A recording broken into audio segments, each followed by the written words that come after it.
अच्छा, कल जो किया था वो सारी समझ आ गई थी? यहाँ बेशक आधा अधूरा भी किया तो समझ आ गया था जितना भी किया था? आज पहले हम बात कर लेते हैं हमें कवर करना क्या है। आज हम कवर करेंगे,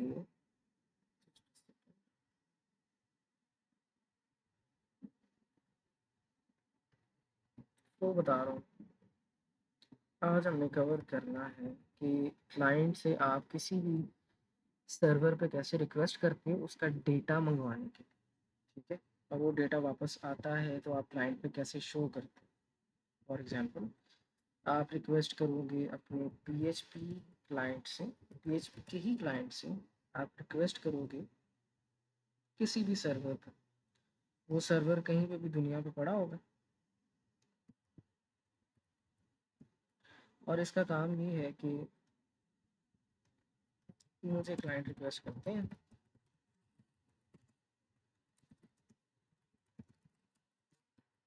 मैं इनको डेटा रिटर्न करता हूँ, उनको डेटा वापस सेंड करता हूँ, ठीक है? तो जब मेरा पीएचपी का क्लाइंट, मैं वीएस कोड से कोड लिख के अपने क्लाइंट से इस सर्वर के ऊपर रिक्वेस्ट करूँगा, तो ये मुझे कुछ ना कुछ डेटा रिटर्न करेगा, ठीक है? इस डेटा को आप बेसिकली जेसन फॉर्मेट के अंदर रिटर्न होता है ये डेटा। जेसन फॉर्मेट क्या होता है, इसको वैसे कहते हैं जावास्क्रिप्ट ऑब्जेक्ट नोटेशन, ठीक है? ऑब्जेक्ट होता है कुछ इस तरह का, ये ऑब्जेक्ट होता है। और जिस तरह हमारी एसोसिएटिव अरे के अंदर की वैल्यू पेयर्स होते हैं, हमारी फॉर एग्जांपल एसोसिएटिव अरे में ऐसी की होती है और उसकी कोई वैल्यू होती है, इस तरह ऑब्जेक्ट नोटेशन के अंदर होता है कि आपकी कोई की होती है और उसके बाद कोई वैल्यू होती है। सिमिलरली बस आपका साइन का चेंज है, और अरे की जगह ये ऑब्जेक्ट है। ठीक हो गया? तो इतनी समझ आ रही है थोड़ेटिकली जो बताया? हो गया रहा है, आप अपने क्लाइंट से रिक्वेस्ट करते हो और सर्वर आपको कुछ डेटा रिटर्न करता है। फिर इस डेटा को आप यूज़ करके रेंडर करते हो किसी तरीके से भी, जैसे भी आप चाहते हो। लेकिन यहाँ पे एक कैच ये है कि ये डेटा है जेसन फॉर्म के अंदर। हम जब डेटा मॉडलिंग कर रहे होते हैं या मैप कर रहे होते हैं तो पीएचपी के अंदर आप डेटा को मॉडल या मैप करते हो एसोसिएटिव अरे के अंदर। तो आपने क्लाइंट को वापस सेंड करने से पहले ये मेक श्योर करना है कि आप इस डेटा को एसोसिएटिव अरे के अंदर कन्वर्ट करो। ठीक हो गया? ये फ्लो होगा। अब आज इसकी एप्लीकेशन बिल्ड करते हैं। यहाँ तक समझ आ गई?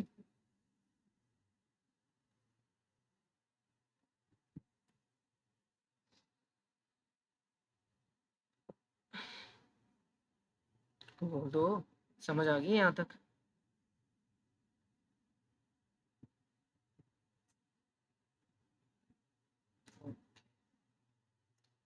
चलो जी, हमने लास्ट टाइम पढ़ा था पीएचपी इन्फो सर्वर वेरिएबल्स तक।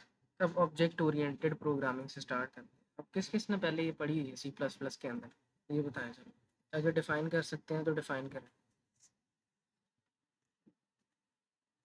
थोड़ा बहुत अगर पता हो किस लिए यूज़ होती है, किस लिए नहीं यूज़ होती, कोई आइडिया है?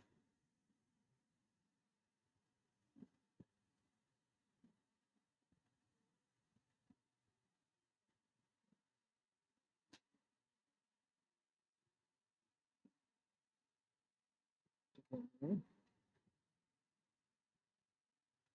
आवाज़ आ रही है?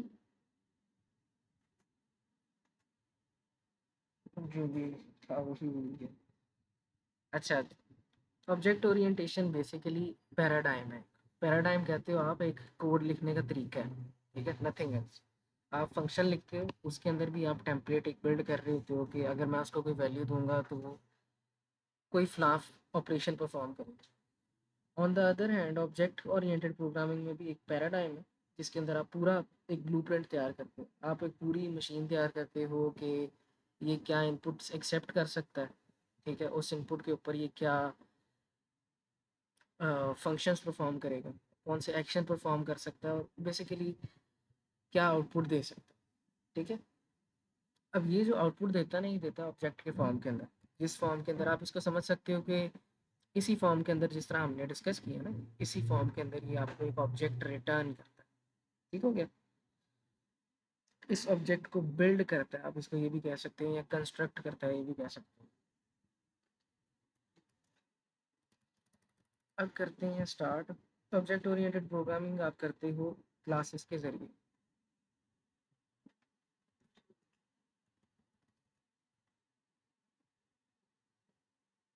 यार आप लोगों को तो मसला है, जब मैं स्टार्ट करता हूँ आप लोगों ने तभी आना होता है।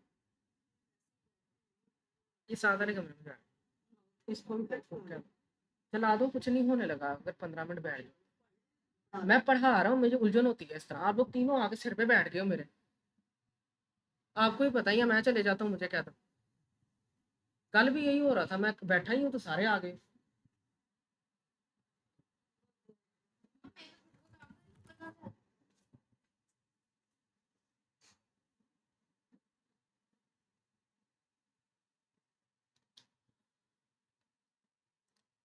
यहाँ पे हम लिख लेते हैं क्लास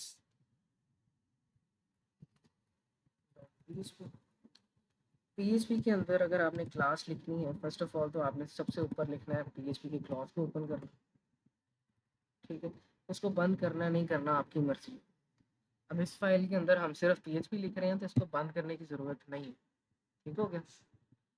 अब यहाँ पे अगर आपने क्लास को डिफाइन करना है तो आप इस तरह करोगे, क्लास, आपकी क्लास का नाम, आपकी क्लास का नाम हमेशा कैपिटल होगा, उसका पहला लेटर। ठीक है, और ऐसे आप इसको डिफाइन करते हो। अब आपने सोचना ये है कि पर्सन एक रियल वर्ल्ड एग्जाम्पल है। ठीक है, एक पर्सन का क्या प्रॉपर्टीज़ हो सकती हैं इसमें। पहली बात तो आपकी ऑब्जेक्ट ओरिएंटेशन के अंदर दो चीज़ें होती हैं, एक चीज़ होती है आपकी प्रॉपर्टीज़ और एक चीज़ होती है आपके एक्शंस। एक्शंस आप फंक्शंस को कहते हैं। अब फॉर एग्जांपल पर्सन का कोई नाम हो सकता है, ये उसकी प्रॉपर्टी है। पर्सन की कोई एज हो सकती है, ये उसकी प्रॉपर्टी है। पर्सन का कोई जेंडर हो सकता है, ये उसकी प्रॉपर्टी है। और एक्शन क्या हो सकता है कि फॉर एग्जांपल पर्सन अपना नाम बता रहा है, पर्सन अपने आप को प्रेजेंट कर रहा है, पर्सन क्रिकेट खेल रहा है। ये एक एग्जांपल्स है रियल वर्ल्ड में जो वो एक्शंस परफॉर्म कर सकता है। अब इस तरह की चीज़ को आपने यहाँ पे एक आपने ऑब्जेक्ट बनाना है एक पर्सन का, जिसके अंदर उस पर्सन का कोई नाम होगा और वो डिफाइन करेगा एक्शंस के ज़रिए कि वो क्या कर। ठीक हो गया। फॉर एग्जांपल हम कह सकते हैं पब्लिक नेम। ठीक हो गया। हम कह देते हैं इस बंदे का नाम है, इस पर्सन का नाम है अहमद, और इसका जो जेंडर है जी वो है बॉय। और अब हम बात कर लेते हैं कि ये एक्शन क्या करता है परफॉर्म। आसान बस एग्जांपल ले रहे हैं लेकिन इसको भी कॉम्प्लेक्स करना है हमें। हम कहते हैं कि अहमद का एक फंक्शन ये है कि ये जब भी किसी से मिलता है ये अपने आप को प्रेजेंट करता है। ठीक है, तो पब्लिक फंक्शन प्रेजेंट। और ये प्रेजेंट कैसे करता है जी, ये कहता है hi my name is dot. Dot से क्या होता है, दो स्ट्रिंग जुड़ते हैं। ठीक है, उसके बाद मैं कह रहा हूँ कि अब स्ट्रिंग क्यों नहीं कहते, पहले हम ये दिस डॉट नेम लिखते हैं, दिस, और फिर कुछ स्पेस देते हैं और फिर कह देते हैं माय नेम इज इतना एंड आई एम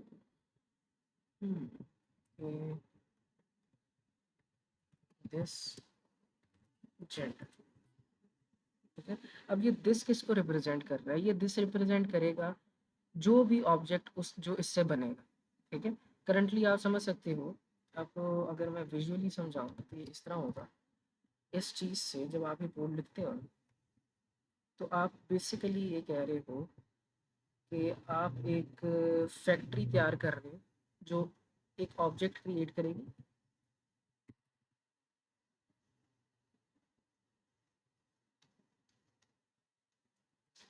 जिसका कोई नेम होगा।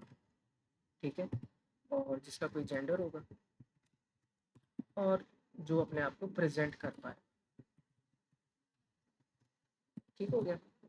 अब जब हम डायरेक्टली इस तरह लिख रहे हैं ना, और मैं जब यहाँ पे जाके कुछ कहता हूँ इस तरह कि $, person 1 is equal to new person.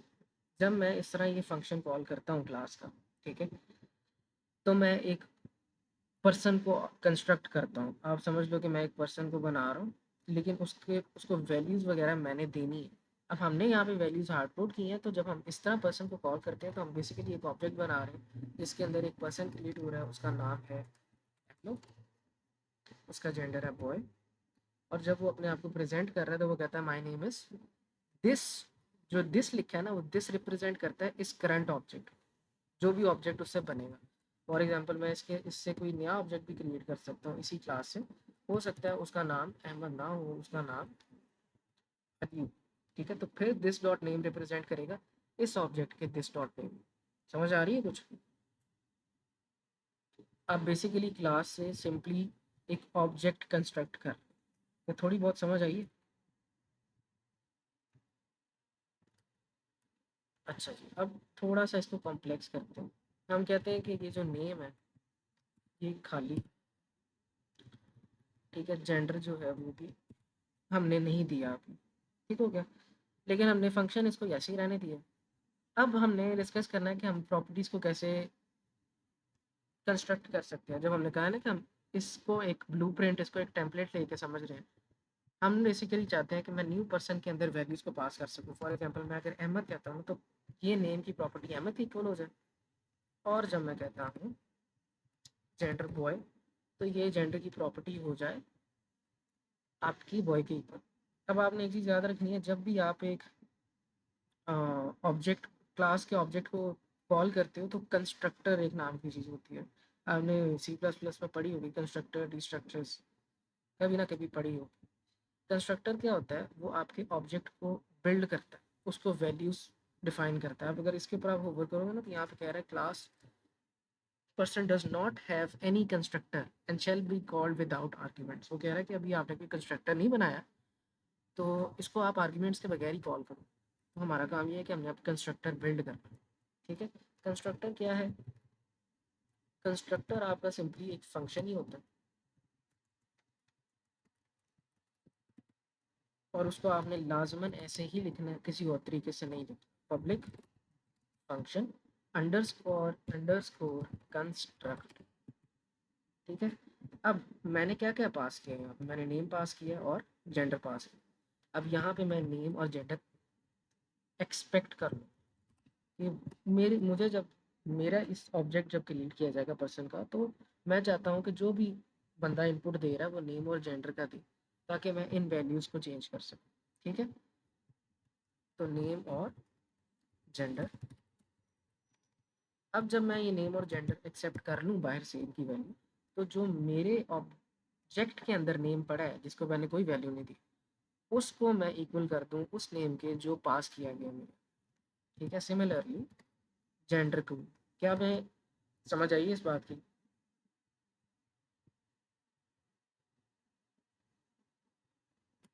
अच्छा, अब जब मैं कहूँगा इस तरह new person name Ahmed gender boy, तो होगा क्या? सिंपली सिंपली दोबारा से एक ऑब्जेक्ट बनेगा। जब आप कह देते हो ना न्यू पर्सन, तो आपका ऑब्जेक्ट क्रिएट हो जाता है, ठीक है। उसके अंदर नेम है, उसके अंदर जेंडर है, उसके अंदर आपका प्रेजेंट फंक्शन। जब आप उसके अंदर फिर वैल्यू पास करते हो तो कंस्ट्रक्टर क्या करता है, इस करंट ऑब्जेक्ट को, दो दो ऑब्जेक्ट भी आप क्रिएट कर सकते हो, ठीक है। तो वो कैसे क्रिएट करोगे? आप सिंपली कह दो कि ये पर्सन टू, ठीक है, और इधर आ जाता है जी, इधर केवल आ जाता है और इधर आ जाता है जेंडर गर्ल, ठीक है। अब इन दोनों के अलग अलग कंस्ट्रक्टर्स। एक कंस्ट्रक्टर कंस्ट्रक्ट करेगा इस ऑब्जेक्ट को और यहाँ पे नाम लिख देगा अहमद, और यहाँ पे लिख देगा बॉय। दूसरी तरफ कंस्ट्रक्टर दूसरे ऑब्जेक्ट का जब चलेगा तो वो क्या करेगा, इधर लिख देगा कमल और इधर लिख देगा गर्ल। क्या ये बात समझ आ गई?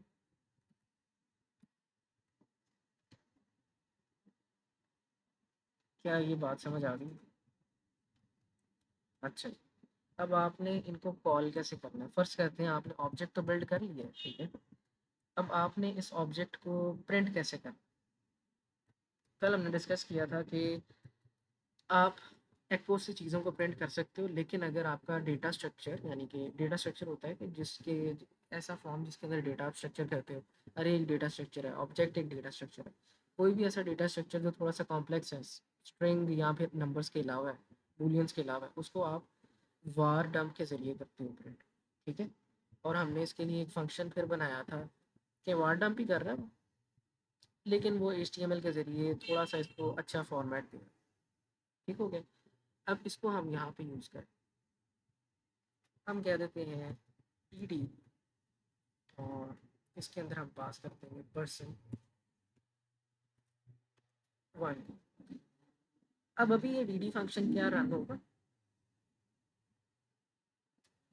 देखो अलग अलग फाइल्स हैं, मेरा फंक्शन पड़ा हुआ है यहाँ पे।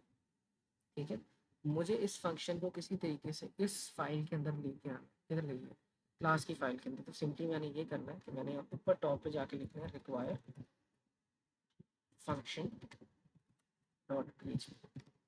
अब ये क्या करता है, ये आप ये समझ लो कि ये सारी फाइल का जितना भी कोड है इसको कॉपी कर लेता है और इस फाइल के अंदर लिख दिया। अब जब ये ऊपर है, हमें पता है इस फाइल के अंदर वो वाला फंक्शन, तो मैं इस फंक्शन को नीचे आप यूज़ कर सकता हूँ। ठीक है, अब अगर हम जाते हैं और इसके सर्वर को रन करते हैं,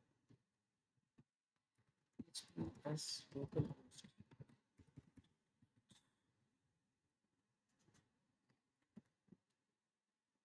अब हमने जाना है /class.php, और यहाँ पे एक ऑब्जेक्ट प्रिंट हो रहा है जिसका नेम है अहमद, उसका फिर जेंडर है बॉय। ठीक है, सिमिलरली अब इसके अंदर हम %2 को भी कर देते हैं प्रिंट, तो आर्गूमेंट ज़्यादा %2 ऐसे ही है। तो यहाँ पे आ रहा है एक कवर और इसका जेंडर है गर्ल। क्या ये बात समझ आ रही है?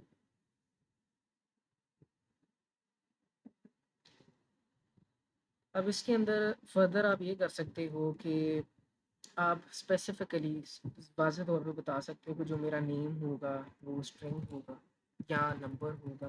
बेसिकली आप इसका डेटा टाइप डिफाइन कर सकते हो। हम यहाँ पे कह देते हैं कि स्ट्रिंग होना चाहिए, जो जेंडर है वो भी एक स्ट्रिंग फॉर्मेट में होना चाहिए। सिमिलरली आपके पास जो पास किए जाएंगे आर्गुमेंट्स, उनका भी आप कह सकते हो कि ये स्ट्रिंग होना चाहिए, तो ये भी स्ट्रिंग होना चाहिए। फिर आप यहाँ पे कह सकते हो कि फंक्शन रिटर्न क्या करता है। ठीक है, अभी तो यहाँ पे कुछ रिटर्न नहीं कर रहा, हम सिर्फ अंदर चीज़ें लिख रहे हैं, लेकिन आप यहाँ पे कह सकते हो कि आपका फंक्शन क्या रिटर्न करे। तो हम कह सकते हैं कि हमारा फंक्शन स्ट्रिंग रिटर्न करता है फॉर एग्जांपल। ठीक है, लेकिन यहाँ पे तो वो कुछ रिटर्न नहीं कर रहा। तो इधर हम ये भी लिख सकते हैं कि ये कंस्ट्रक्टर है हमारा, फंक्शन नीचे है, जिस तरह हम यहाँ पे लिख सकते हैं कि ये कोई स्ट्रिंग रिटर्न कर रहा है। ठीक है, अब यहाँ पे क्या ये कुछ रिटर्न कर रहा है, कर रहा है, और ये स्ट्रिंग है, हाँ जी ये स्ट्रिंग ही है, तो ये वैलिड होगा। अगर मैं फर्स्ट कर लो यहाँ पे लिख देता हूँ नंबर, तो यहाँ पे आ रहा है नीचे रेड लाइन, और वो कह रहा है कि unknown class number. Basically error आ रहा है कि आप स्ट्रिंग को रिटर्न नहीं कर सकते एज अ नंबर। समझ आ रही है इस चीज़ की?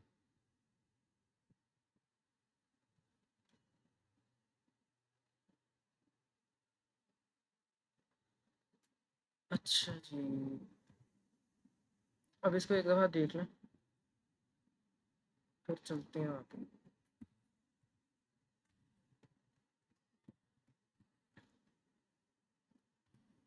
ये कोड को देखें एक दफ़ा, जस्ट सेकंड।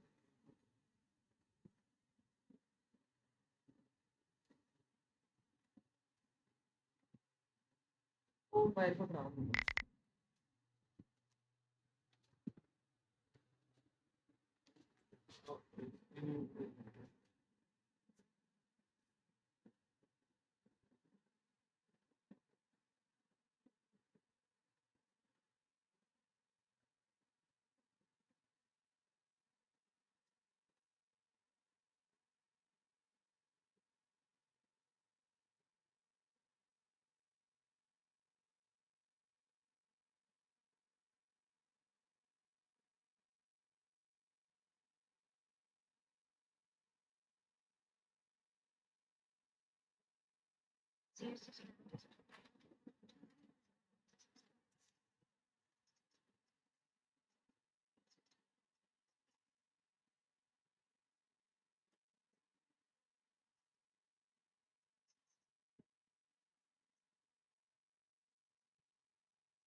कर दिया मैसेज, कर दिया मैसेज।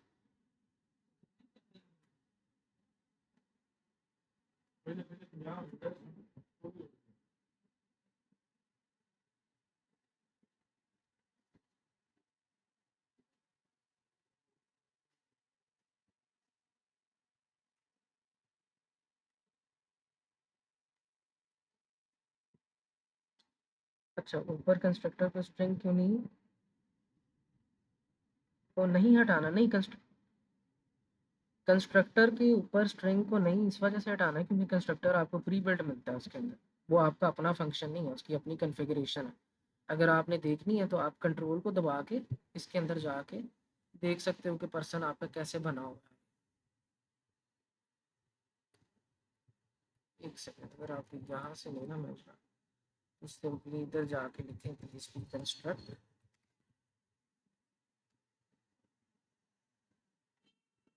तो ये यहाँ पे इसकी सारी इन्फॉर्मेशन वो दे देगा कि इन्होंने अपना कंस्ट्रक्टर कैसे बनाया हो।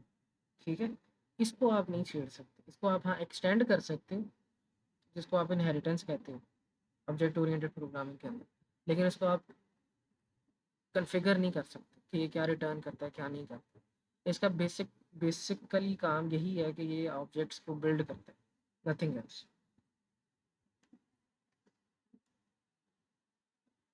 आगे चलें।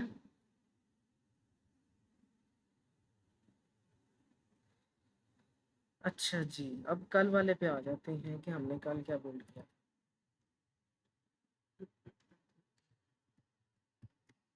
हमने कल एक क्रिप्टो कन्वर्टर बिल्ड किया था जिसके अंदर हम कुछ भी पास कर रहे थे और डेटा अगर सेंड करते थे तो convert dot P H P पे डेटा जाता है। ठीक है, अब इसको दोबारा से कल जितना करवाया था मैं थोड़ा सा रिवाइज करवा देता हूँ। ये convert dot P H P नहीं भेजते, हम इसको कह देते हैं कि ये जा रहा है हमारा C N dot P H P, और इधर नई फाइल बना लेते हैं C N dot P H P. दोबारा से अगर मैंने इस डेटा को एक्सेप्ट करना है मैं क्या करूँगा, मैं यहाँ पे गेट वेरिएबल्स का यूज़ करता हूँ, तो सुपर ग्लोबल गेट का यूज़ करूँगा कि पोस्ट का यूज़ करूँगा, ये चीज़ डिपेंड करेगी कि हमने मेथड कौन सा यूज़ किया, किस हिसाब से रिक्वेस्ट की। यहाँ पोस्ट यूज़ हो रहा है तो इधर भी पोस्ट किया है, पोस्ट करेंसी वैल्यू और पोस्ट करेंसी टाइप। ठीक हो गया, और इसको कुछ वेरिएबल के अंदर सेट कर देते हैं कि ये अमाउंट के इक्वल है और ये इक्वल है हमारी करेंसी कोड की, करेंसी के देखिए करेंसी टाइप ही है, करेंसी टाइप, और दोनों को एको कर देते हैं, एको अमाउंट एंड करेंसी टाइप। अब दोबारा जाते हैं अपने इस पर और करेंसी को पुट करते हैं, इसको बस सेंड करते हैं तो यहाँ पे वो दोनों करेंसीज प्रिंट हो गई। ठीक है, इतनी समझ आ रही है, ये कल का सारा था। अब हमने इन वैल्यूज़ को पकड़ना है और किसी तरीके से इस एपीआई का यूज़ करके हमने एक करेंसी कन्वर्टर बिल्ड करना। अब ये एपीआई क्या करता है, ये एपीआई सिंपली, अब ये वही वाला कॉन्सेप्ट है कि मैं एक रिक्वेस्ट कर रहा हूँ अपने क्लाइंट से। ठीक है, हमारा पीएचपी का क्लाइंट होगा जब हम कोड करेंगे, राइट नाउ मेरा क्लाइंट है ब्राउज़र, ब्राउज़र। ठीक हो गया, ब्राउज़र से मैं रिक्वेस्ट करूँगा इसके सर्वर के ऊपर, जो भी ये वेबसाइट है इसके सर्वर, ठीक है sex.io, इसके सर्वर के ऊपर मैं करूँगा रिक्वेस्ट। ठीक हो गया, और ये करता क्या है कि ये इनपुट लेता है आपका करेंसी टाइप का, यानी कि मैं यहाँ पे टिकट के बाद लिख सकता हूँ यूएसडी, और इधर मतलब अपना मैं जनरेट कर सकता हूँ कि मुझे क्रिप्टो की प्राइस पता करनी, लेकिन उसका आपने कन्वर्जन रेट बताना है मुझे अमेरिकन डॉलर्स के अंदर या पाउंड्स के अंदर, ये डिपेंड करता है। ठीक हो गया, इसको एक दफ़ा हम वैसे भी देख लेते हैं, तो API और अगर इसके रेस्ट एपीआई पे जाते हो टिकट, तो ये हमें एक एपीआई दे रहा है। उसके बाद ऊपर भी कोई ना कोई एपीआई होगा। चलिए हम अपने वाला यूज़ करते हैं। खैर सिंपली हमें यही करना है कि अगर मैं यहाँ पे आके ब्राउज़र से रिक्वेस्ट करता हूँ और यहाँ पे लिख देता हूँ बीटीसी, तो ये मुझे कुछ रिटर्न कर रहा है डेटा। अब देखो कि ये डेटा जेसन फॉर्मेट के अंदर है। मैं इसको थोड़ा सा जूम करके दिखा देता हूँ। जो हमने यहाँ पे बात की थी ये डेटा इसके फॉर्म के अंदर होगा। ये हमें रिटर्न कर रहा है डेटा जेसन फॉर्मेट के अंदर। वो कह रहा है कि एक बीटीसी की प्राइस, एक बिटकॉइन की प्राइस डॉलर्स के अंदर कितनी है। Just a second, 46,000 US dollar. आगे जितनी भी लिखी है इसको अगर हम यहाँ पे भी देख लें, 1 बीटीसी इनटू यूएसडी, तो करंटली इतनी आ रही है। अच्छा यहाँ पे चेंज आ रही है, क्या चक्कर है। मेरे ख्याल से ये प्राइस है। प्राइस चेंज कितना हुआ है पिछले घंटे से। अच्छा ये प्राइस है इसकी, 116 और 50, 116 और 118, थोड़ा बहुत चेंज आ रहा है। अब इसको अगर हमने पाउंड में करना है तो पाउंड होगा आपका बेसिकली यूरो आई थिंक, या कौन सी करेंसी होती है। पाउंड को यूरो ही कहते हैं ना, ईयूआर ही कहते हैं ना पाउंड को। जस्ट सेकेंड, इसके अंदर देख लेते हैं डॉट आयो और अपना ईपीआई यहाँ पे करते हैं कॉपी, फिर लिखते हैं BTC।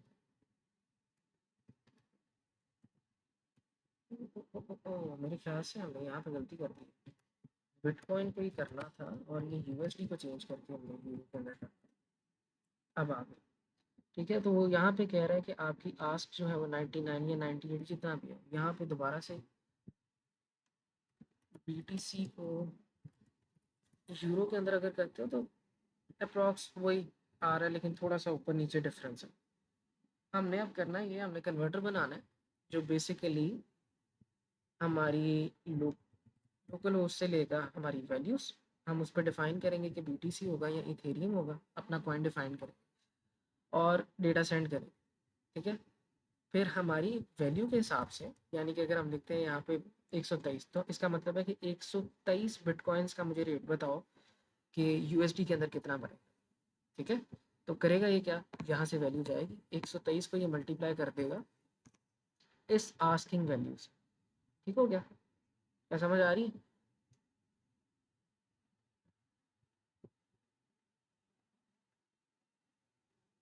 थोड़ी बहुत समझ आई है। इस चीज़ को कहते हो आप एपीआई। 0.003 का इसका भी निकल ही आएगा ऑब्वियसली। हमने सिर्फ एक बिटकॉइन का रेट निकालना ना। अगर देखो सिंपल मैथ है ना, यहाँ पे यूएसडी लिखो, अगर आपकी 116 आ रही है, इसको आप कैलकुलेटर पे जाके पेस्ट करो, मल्टीप्लाई कर दो इसको 0.003 से, तो ये आपका आ गया इतने का रेट। ठीक है, तो सिंपल मैथ है ये। तो आप सिर्फ मल्टीप्लाई कर रहे हो एक बिटकॉइन के रेट को जितने के साथ भी आपने करना है, जितने आपके पास बिटकॉइंस अवेलेबल है। दोनों को समझ आ गई है थोड़ी बहुत। अच्छा जी, अब करना हमने सिंपल ये है, हमने एक कन्वर्टर बिल्ड करना है। अब अगेन कन्वर्टर को हम बिल्ड करेंगे क्लास के अंदर, और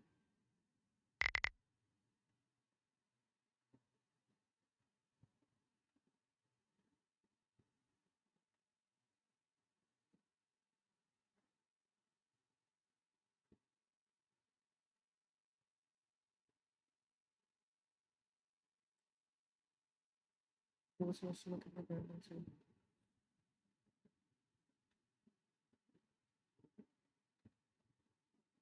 अच्छा जी, अब दोबारा आ जाते हैं अपनी क्लास के अंदर ही। तो यहाँ से बिल्डिंग दोबारा से स्टार्ट करते हैं। स्पीकर टैग खोला, क्लास, क्लास का नेम क्या है हमारा, फॉर एग्जांपल क्रिप्टो कन्वर्टर। ठीक हो गया। अब इसके अंदर हमारे पास, खुद सोचो, अगर हमने ऑब्जेक्ट क्रिएट किया, हम कहते हैं कि एक कन्वर्टर ऑब्जेक्ट है, तो इसके अंदर हम क्या चीज़ पास करें, हम इसके अंदर पास कर सकते हैं अपनी करेंसी टाइप को। ठीक है, तो हम यहाँ पे कह सकते हैं कि हमारी करेंसी टाइप क्या है, बीटीसी है या इथेरियम। ठीक है, तो हम यहाँ पे एक्सेप्ट करेंगे प्रॉपर्टीज़ के अंदर, properties dollar public dollar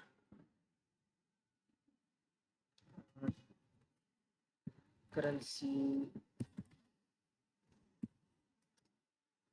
type या कोड।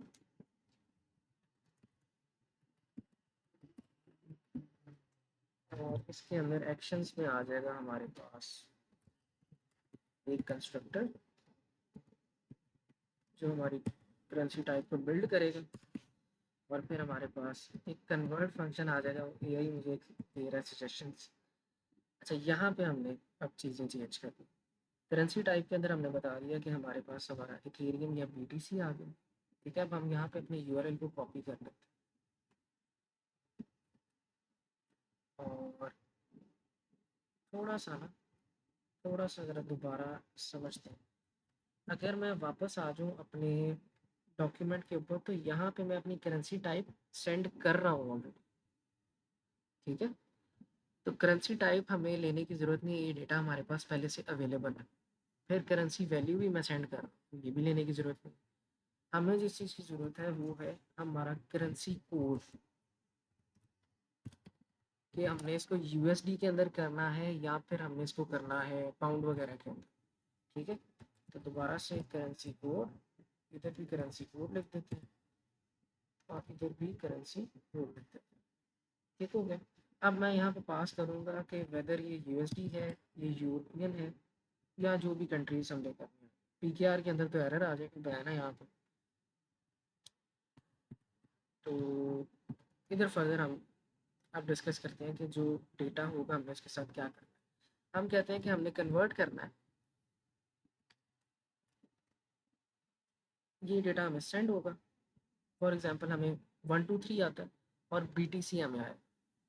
हम्म, हम कह सकते हैं कि हमें अमाउंट एक्सेप्ट होती है। ठीक हो गया, और उस अमाउंट के साथ हमें कुछ करना है। फर्स्ट ऑफ ऑल हम कहेंगे कि हमने करेंसी कोड क्या रखा है। सो यू कैन से कि हमारा करेंसी कोड जो है वो इक्वल टू है दिस डॉट करेंसी कोड के। तो इसका मतलब ये है कि जब हम इसको सेट कर देंगे यूरो के, तो यहाँ पे यू ई यू आर आ जाएगा इसकी वैल्यू। ठीक है, उसके बाद हम अमाउंट को कर देंगे, ये हम यहाँ पे थोड़ी गलत कर रहे हैं। अमाउंट को हमने एक्सेप्ट करना है फॉर्म से। ठीक है, तो वो तो बात की बात है। इसके अलावा हम करते हैं अब इस यूआरएल को कॉपी। जैसे बिल्ड करेंगे ना, बस आपने उस पर गौर करना है।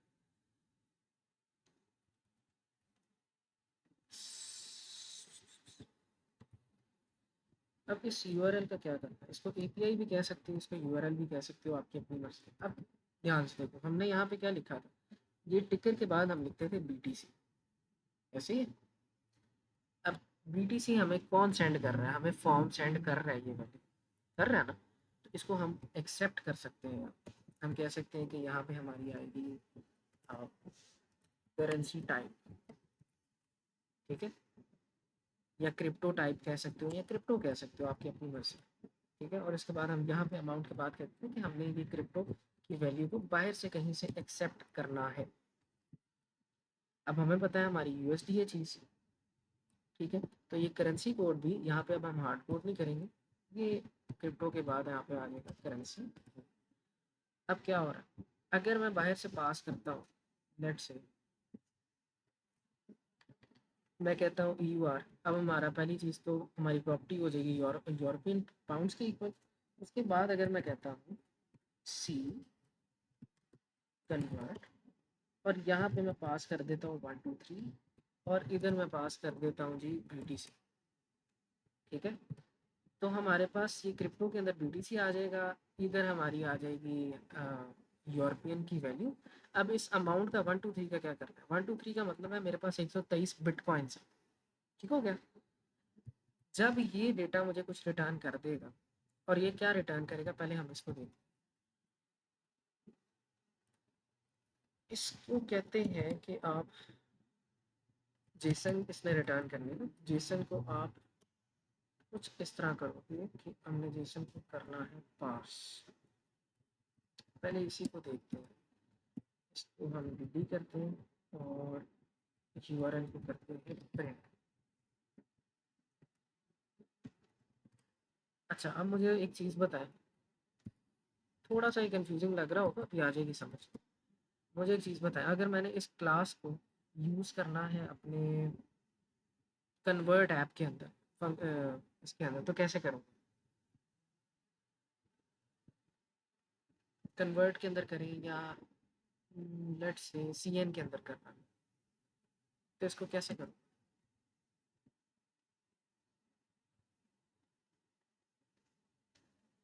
आवाज़ नहीं आ रही?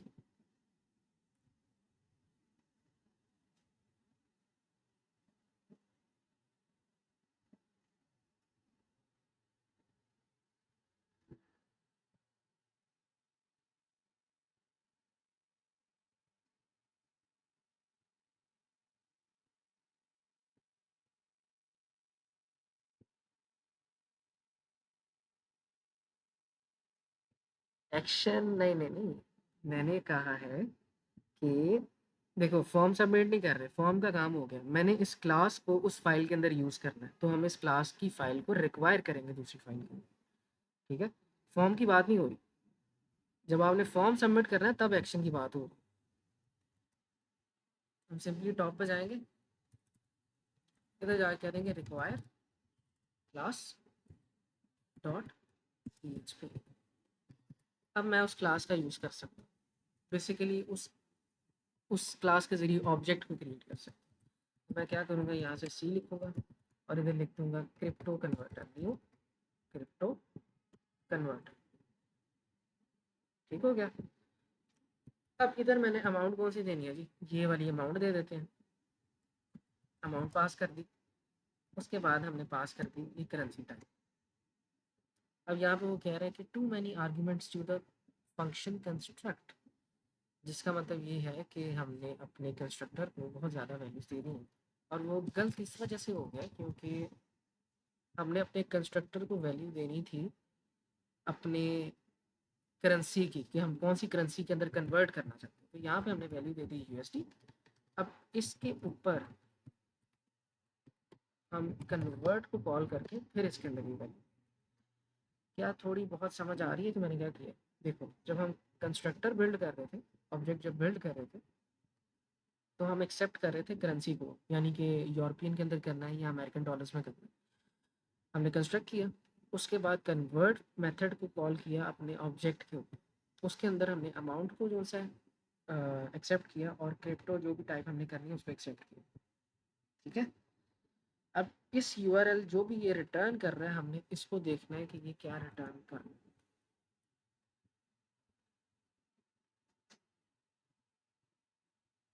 अच्छा जी, अब जाते हैं दोबारा से इस पे। अब इधर मैं 100 BTC लिखता हूँ, जब मैं ये डेटा सेंड करूँगा तो ये जाएगा हमारी CN क्लास के पास, CN क्लास के अंदर ये डेटा पास हो जाएगा कंस्ट्रक्टर के अंदर, कंस्ट्रक्टर बिल्ड होने के बाद उस कन्वर्ट के अंदर ये डेटा पास हो जाएगा। अगर करते हैं तो यहाँ पे आ जाता है अनडिफाइंड फंक्शन DD। अच्छा, ये क्यों आया बताओ? मैंने CN के अंदर DD फंक्शन, CN के अंदर मैंने DD फंक्शन का यूज़ करने की कोशिश की, CN के अंदर मैंने DD फंक्शन का यूज़ करने की कोशिश की है, लेकिन वो नहीं यूज़ हो सका। क्यों? क्योंकि रिक्वायर्ड नहीं, तो यहाँ पे रिक्वायर करना पड़ेगा फंक्शन PHP। अब दोबारा अगर आते हैं दोबारा सेंड करते हैं तो ये चल गया। ठीक है, अब यहाँ पे ये सिर्फ यूआरएल प्रिंट कर रहा है, वो हमें कोई डेटा रिटर्न नहीं कर रहा। ठीक है, लेकिन हमें एक चीज़ नज़र आ रही है कि वो रिक्वेस्ट एक सही जगह का। अगर मैं इसको कॉपी करके दोबारा से यहाँ पे रिक्वेस्ट करता हूँ तो रिक्वेस्ट तो सही जगह जा रही है। ठीक है, अब हम जाएंगे दोबारा कन्वर्टर डॉट पी पे, और sorry converter class dot P. अच्छा, अब यहाँ पे हमने मेक श्योर करना है कि हम रिक्वेस्ट भी कर। अब एक चीज़ ध्यान से देखो कि हमने इसको एक स्ट्रिंग के अंदर अभी रखा हुआ है, इसके साथ हम कोई काम नहीं कर रहे। हमने मेक श्योर करना है हमारा पीएचपी का क्लाइंट एक रिक्वेस्ट करे। ठीक है, अब इसके लिए आपने आना है इधर वापस, और इसके लिए आपको चाहिए, इस चीज़ को आप कहते हैं loading data from API and. API कहते हो आप कोई भी एंड पॉइंट होता है जो आपके सर्वर के अंदर आप डिफाइन करते हो, और उस एंड पॉइंट के हिसाब से आपको डेटा रिटर्न होता है। फॉर एग्जांपल मेरा एंड पॉइंट है ये टोटल, ये cex.io के बाद जितना भी एंड पॉइंट है। आवाज़ आ रही है?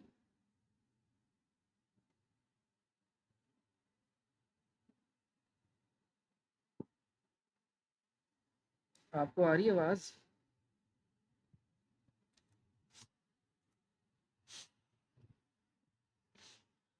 अच्छा, अब ध्यान से देखो कि एपीआई एंड पॉइंट होता क्या है। किसी भी सर्वर के अंदर आप डिफाइन करते हो अपने राउट्स को, कि अगर मुझे इस राउट पे रिक्वेस्ट आती है तो ये रिस्पांस भेजना है, नहीं तो उस पे आती है तो ये रिस्पांस भेजना है। अब फॉर एग्जांपल ये cex.io के आगे ये जितना भी स्लैश वाला पार्ट है ना, ये इस सर्वर का होगा एपीआई एंड पॉइंट। ठीक है, अब यहाँ पे टिकर की जगह हो सकता है लोड, ये एक दूसरा एंड पॉइंट है, टिकर एक एंड पॉइंट है, बाय लिखा हो सकता है, ये एक एंड पॉइंट है। ये तीनों एंड पॉइंट अलग अलग डेटा रिटर्न करेंगे डिपेंडिंग अपॉन जो भी मैं वैल्यूज़ इनको पास करता हूँ। अब मेरी वैल्यूज़ क्या है? मेरी वैल्यूज़ है ये BTC और USD। ठीक हो गया। अगर मैं यहाँ पे इथेरियम लिखता हूँ लेट्स, तो ये मुझे अब इथेरियम की प्राइस बता रहा है। ठीक हो गया।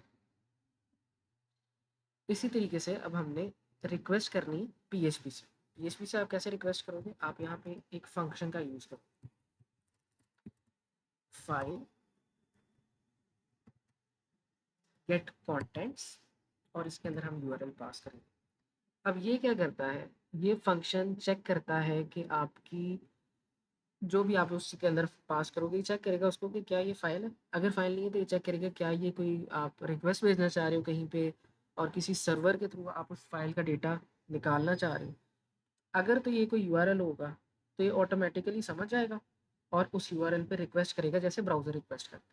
ठीक हो गया।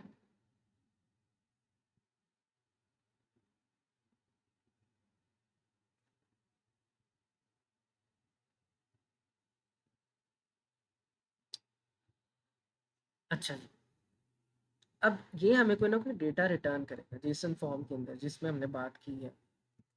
अब इसको हम करते हैं डंप।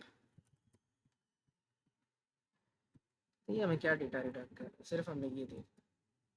अब दोबारा आते हैं लोकल होस्ट 888 पे जाते हैं, इधर 100 बिटकॉइन को पास करते हैं, डेटा को सेंड करते हैं।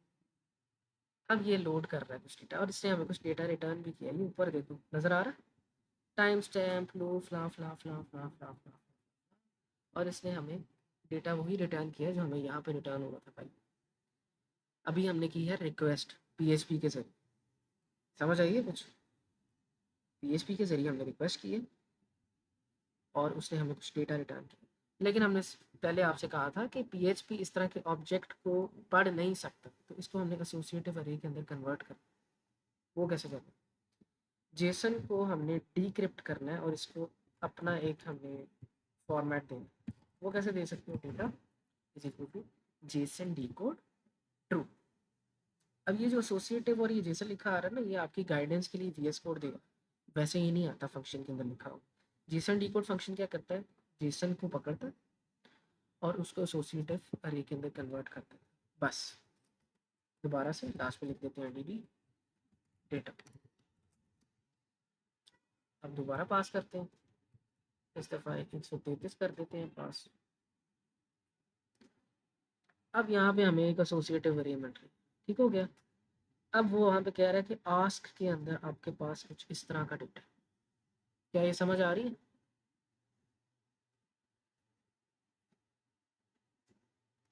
अच्छा, अब ध्यान से देखो कि अभी हो क्या रहा है। अगर कन्वर्ट के अंदर कोई अमाउंट या क्रिप्टो आती है और ये दोनों वैल्यूज आ रही हैं हमारे फॉर्म से, अगर ये दोनों आती है तो हमें वैल्यू पता लगती है बस। ठीक है, हमें ये नहीं पता लग रहा कि उसकी यूएसडी के अंदर वैल्यू कितनी होगी। हमें ये पता लग रहा है कि आप बीटीसी की वैल्यू देखना चाह रहे हो और आप यूएसडी में देखना चाह रहे हो। बेसिकली आपको अगर मैं यहाँ पे कमेंट आउट करूँ तो एक बीटीसी की प्राइस पता लग रही है। अब हमने इस वैल्यू के साथ क्या करना, हमने डेटा का पकड़ना है कोई पार्ट।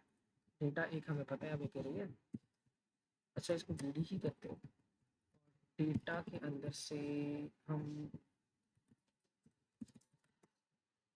लास्ट लास्ट नाम की चीज़ है तो इसके अंदर एक सेकंड चेक कर।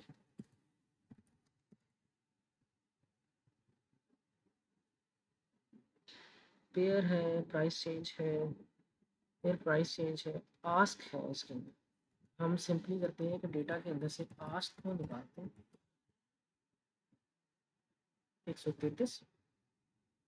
133 बिटकॉइन की क्या आस्क है, इतनी आस्क है यूएसडी के अंदर। ठीक है, अब इसको हमने सिंपली मल्टीप्लाई कर देना है। हम कहेंगे कि हम यहाँ से रिटर्न कर रहे हैं इस फ्लोट को और इसको हम मल्टीप्लाई कर रहे हैं हमारे अमाउंट के साथ।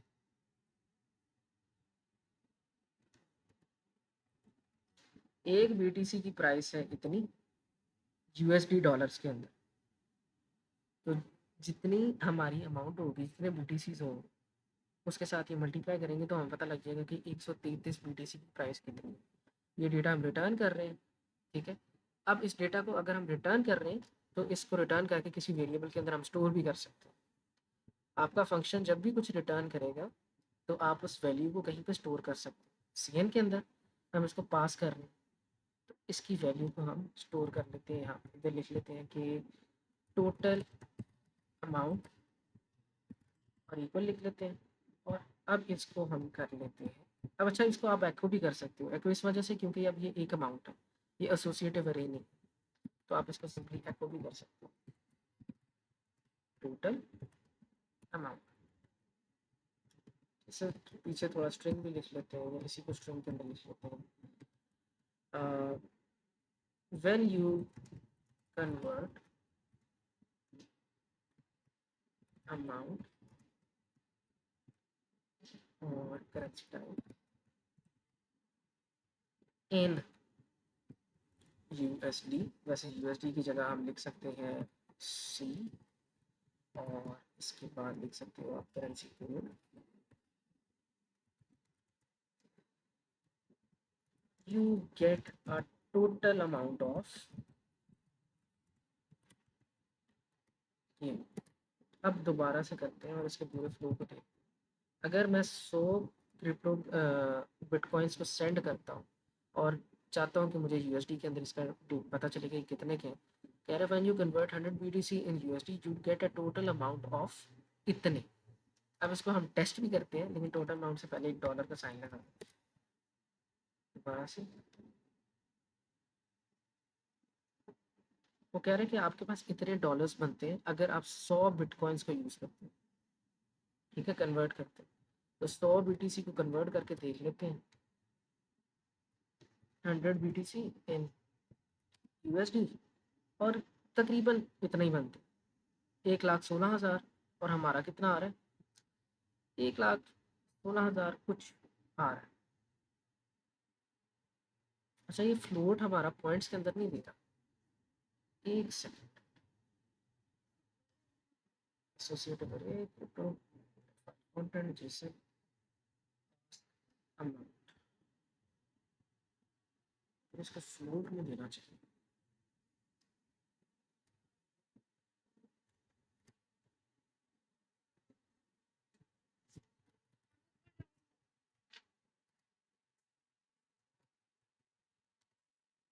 तो खैर, यहाँ तक जितना किया है उतनी समझ आई?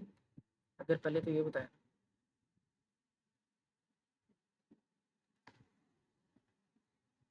हमने एक मशीन बिल्ड की और उसके ज़रिए अपना जो भी डेटा था उसको कन्वर्ट करें। अब यहाँ पे एपीआई कैसे डेटा कन्वर्ट कर रहा है इसकी तो समझ नहीं आ रही, लेकिन ये है कि उसने कर लिया। 100 बीटीसी है अगर आपके पास, तो उसने टोटल अमाउंट इतनी निकाल ली। अच्छा, अगर एक बीटीसी की निकालते हैं तो कितनी दे रहे हैं? एरर आया फिर से।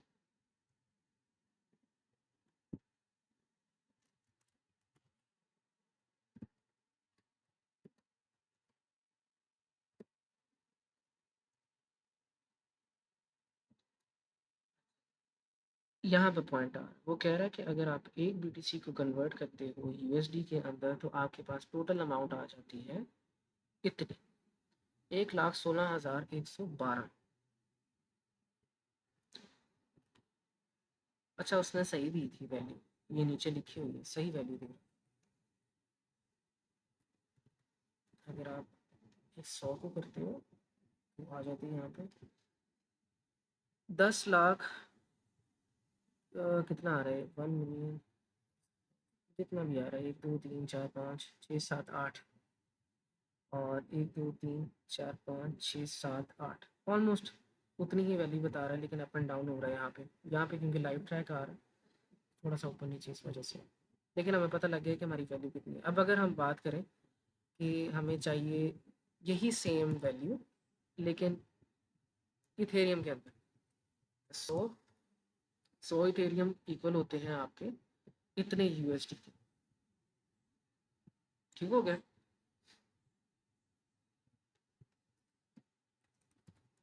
40,000 आएगा शायद, 4,50,000।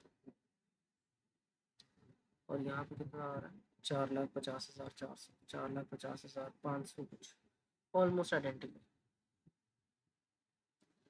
अब इम्प्रेसिव इसमें कुछ नहीं है, लेकिन आप सिंपली एक तरह ये समझो, कॉन्सेप्ट ये है कि आप अपने क्लाइंट साइड से दुनिया के अंदर जो पब्लिक एपीआई है, एपीआई होता है एक सर्वर, आपको एक फंक्शनैलिटी देता है कि आप इस पर कॉल कर सकते हो और मैं इस पर रिस्पॉन्स दूंगा। अच्छा, अभी एपीआई को मैं आपकी लाइव एग्जांपल दिखा दूँगा। ये लारावेल का प्रोजेक्ट है, ठीक है, बैकएंड। अब एपीआई होते हैं आपके इस तरह के। एपीआई एक सिंपल फंक्शन है, ठीक है, जो कुछ ना कुछ एक्सेप्ट करता है। अब ये एपीआई क्या एक्सेप्ट कर रहा है? ये एपीआई कह रहा है अगर मुझे स्लैश पे रिक्वेस्ट आती है, चलें इस पे आ जाए। अगर वो कह रहा है कि अगर आपको स्लैश रिक्वेस्ट पे मुझे कोई भी रिक्वेस्ट आती है तो मैंने उसको क्रिएट नाम का फंक्शन है जो रिटर्न करता है, मैंने उसको एक एचटीएमएल रिटर्न करनी है। वो एचटीएमएल ऑथ डॉट रजिस्टर है। ऑथ डॉट रजिस्टर क्या है? वो कुछ इस तरह का फॉर्म है आगे, ठीक है। अब ये छोटी छोटी चीज़ें क्या हैं? ये कंपोनेंट्स हैं, लेकिन बस बेसिक मकसद ये है कि जब आप किसी सर्वर पे रिक्वेस्ट करते हो तो वो या आपको कोई डेटा रिटर्न करता है या आपको एचटीएमएल रिटर्न करता है। ठीक हो गया? इतनी समझ आ गई?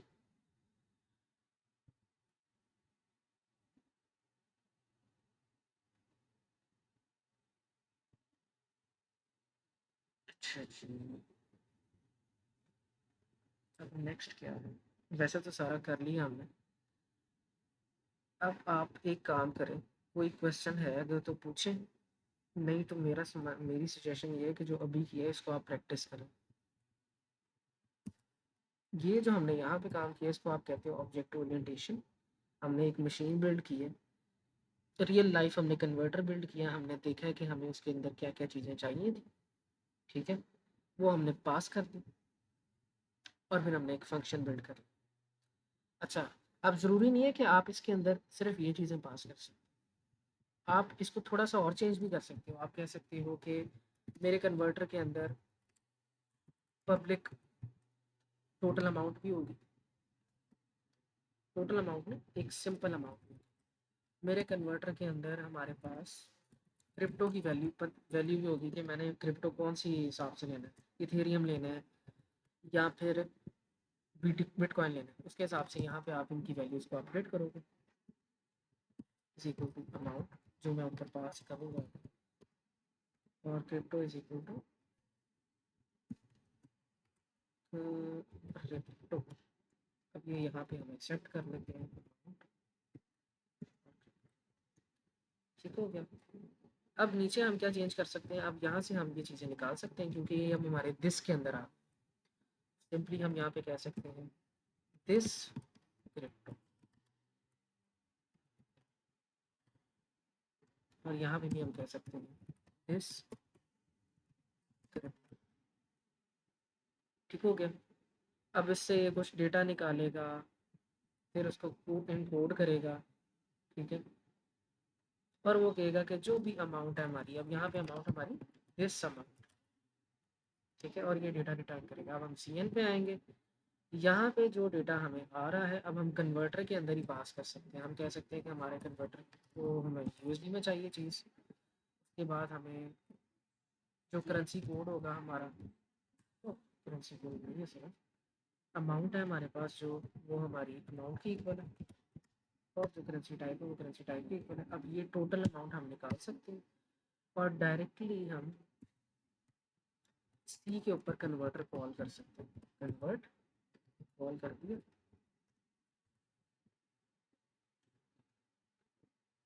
और यहाँ पे हमारी जो रिटर्न वैल्यू है उसको हम यहाँ पास कर देते हैं। Total amount is equal to, and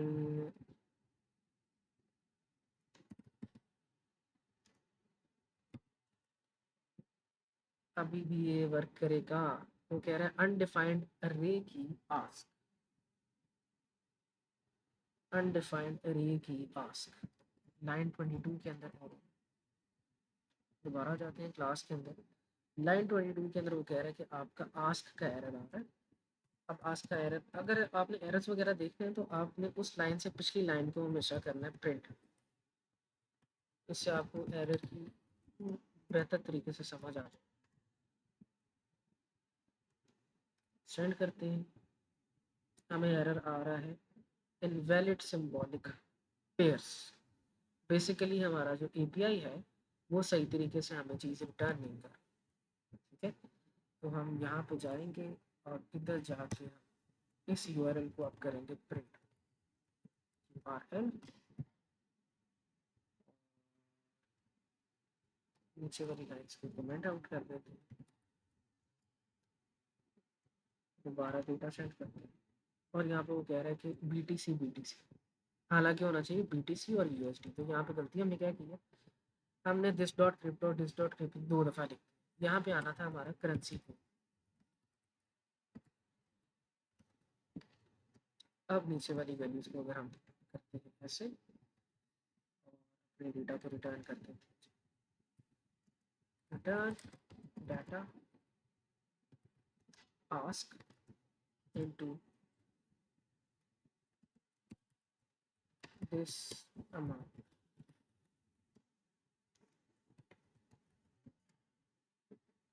अब दोबारा जाते हैं, 100 लिखा, कन्वर्ट किया, और यहाँ पे हमारी वैल्यू अब आ गई। क्या समझ आ गई? यहाँ पे ढूंढी है, क्या समझ आ गई यहाँ तक?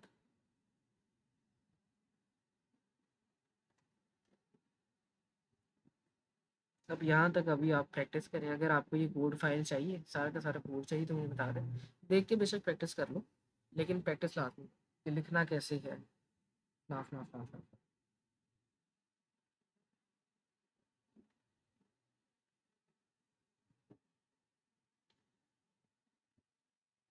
कॉम्प्लेक्स तो है लेकिन मकसद से समझें, पर्पस क्या है। क्लाइंट से सर्वर पे एपीआई कॉल कर रहे हो, वो सर्वर हमें डेटा रिटर्न कर रहा है, उस डेटा को हम अपने तरीके से प्रिंट कर रहे हैं। ठीक है, अब यहाँ पे तो हम इसको प्यारे तरीके से प्रिंट नहीं कर रहे, लेकिन आप इससे पूरी पूरी एप्लीकेशंस भी बना लेते हैं, जो मतलब पब्लिक डेटा एपीआई आपके पास बेहतर तरीके से अवेलेबल। अब बाकी हम करेंगे कल, लेकिन इस चीज़ की लाजमी प्रैक्टिस कर लेना। जी जी बताएं।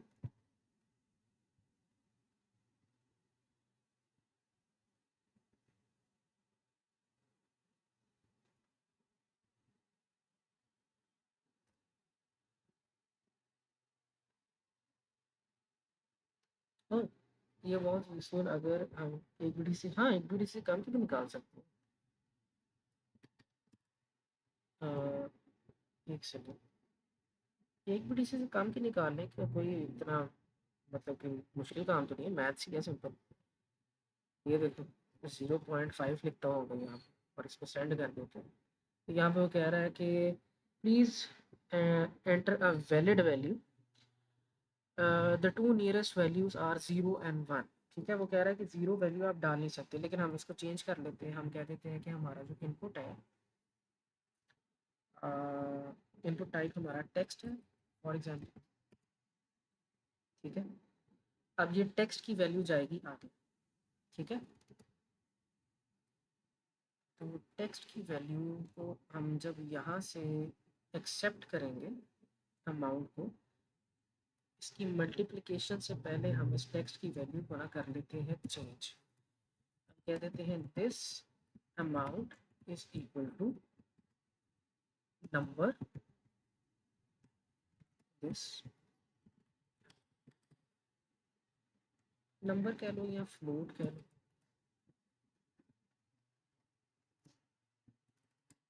Test to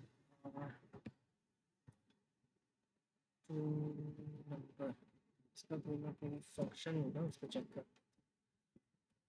string to number function, इसमें कोई बिल्ट इन फंक्शन होगा इसका। वो कह रहा है कि यहाँ पे आपके पास इंट एक है या स्ट्रिंग इंट है ये नंबर। तो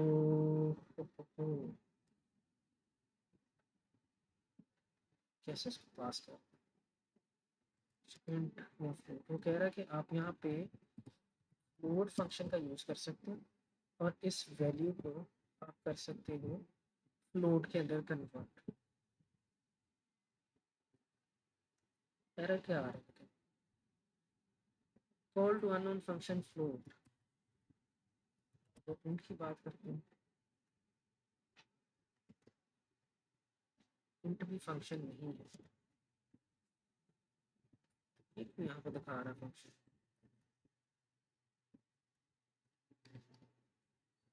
अच्छा ऐसे,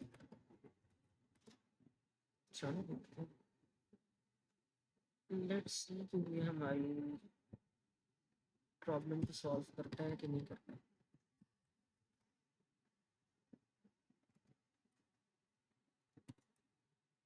0.5 था,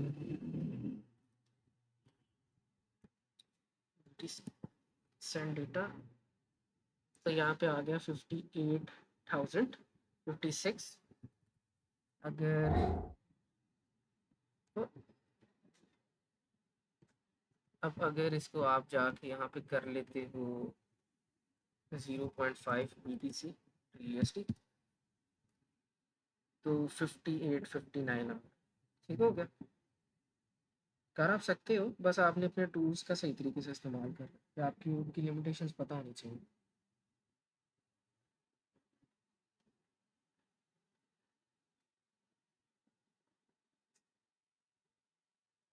अब मैं आपको कोड सेंड करता हूँ इसका, इसकी अब आप प्रैक्टिस करें। Please share the code. Okay, मैं ये पूरी जिप फाइल आपको सेंड करूँगा, इसमें सारे कोड लिखा होगा। बाकी अब कल करें। अल्लाह हाफिज़।